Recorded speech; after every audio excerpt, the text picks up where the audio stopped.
Hi, and welcome to Money Mondays. My name is Rabia, and I'm the Deployment and Frequent Absences Navigator. And I'm here today with Denise, who is the Financial Counselor with SISIP. Yes. Welcome. Thank you very much for having me. Thank you for joining us. Yeah. So, I do have a few questions that I wanted to ask you. Today we're going to be talking about emergency funds, preparing for your next deployment. So my first question is concerning deployments and frequent absences. What advice can you give to couples and families that might help them manage their finances when their partner is frequently absent? And so, as we all know, that's quite common in the military, living a military lifestyle.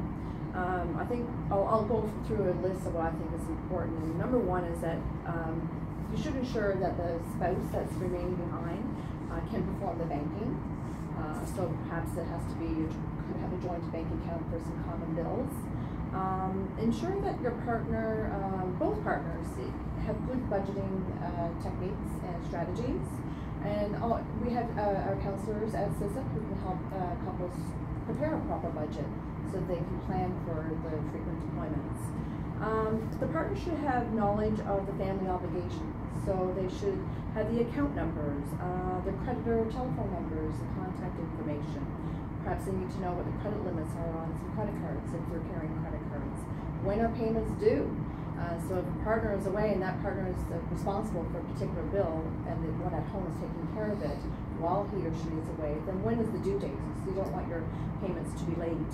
And how are you making payments? Are you doing them electronically, or are you doing them online banking, or are you going into a bank and performing your bill payments? So how is that being done?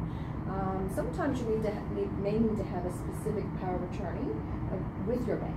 So going to your bank and making sure that you have proper access to each other's bank accounts if they are not joint. So budgeting, as I mentioned, is really important.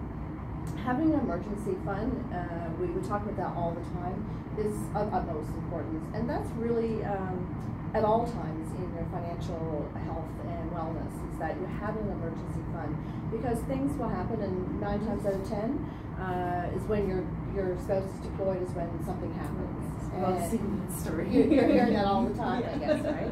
So it's really important that they have that emergency fund established so that they can react in a very proactive, proper manner if something does go wrong. That's great. Awesome. Thank you. Okay, so our next question is, when my partner returns from a deployment and receives a large sum of money, what should we do with it? What are the first steps to determining how to allocate these funds? So number one, I would suggest that typically they would want to make sure that they have an emergency fund if they don't already have one. A good rule of thumb would be to look at what your expenses are per month and have around 1 to 3 months of those expenses set aside in a bank account.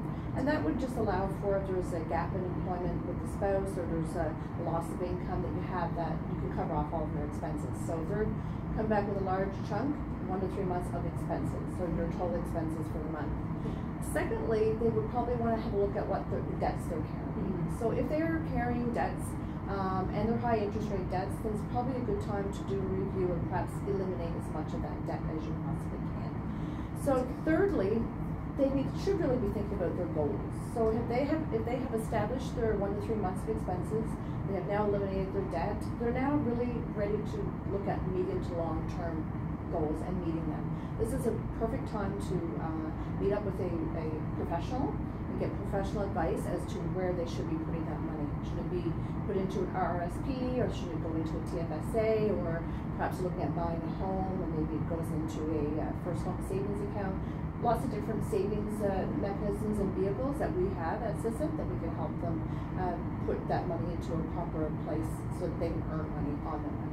That's great. And I think that there's like a tendency often to, like, you get a large sum of money, you know, you want to book that next trip, or, Yeah. you know, You just want to buy invest that in something you've been really hoping for. Yeah. But it's really a great advice to start with the basics, start with covering everything that you need to do first. That's right.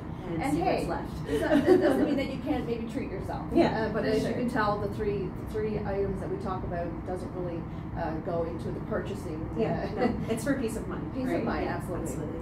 Okay, so our last question for this category is, how can my partner and I stay on the same page with our finances when we're frequently apart from one another and unexpected expenses come up? I know you briefly touched on the emergency fund. Right. The very first thing in all my experience is no matter what, communication is key between spouses. And it's no different than you're communicating with your spouse about children or what you need to do at home with maintenance and things like that. The finances are also really important, so communication is key. And understanding the military lifestyle and understanding that there are going to be frequent absences, having your plan put to place well ahead of time is really important, so that you're not trying to react when it's kind of at the last minute, and that becomes very stressful. Today, we're very fortunate with technology. My husband was in the military 25 years ago. We had to write letters to each other. And I still have those letters. Yeah. Funny. But now you can communicate, I think, a lot more easily than we could many, many years ago. Yeah. So communicate, check in at least once a week with each other. And if you have established your goals, then you should be able to talk about them on your weekly check-in. Is everything going as planned? Does anything happen that I should be aware of? The quicker that you know what's happening, the better you can react in a positive way. I think it would be important to perhaps look at having potentially a joint bank account.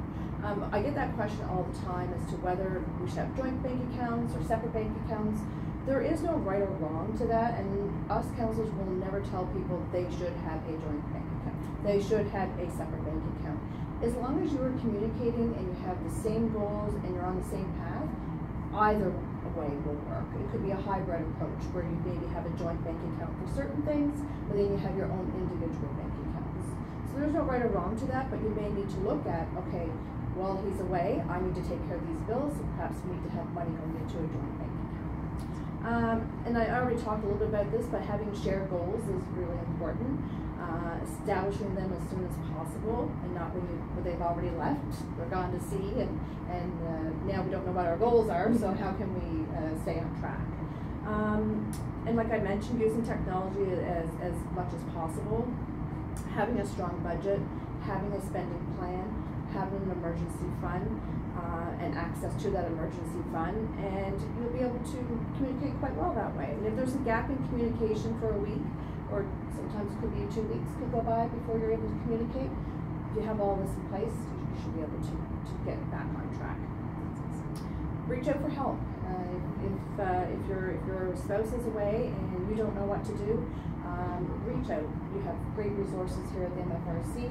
Reach out to your local SISIP office from the financial side, and we can guide you through how to deal with something that may be catastrophic may have happened.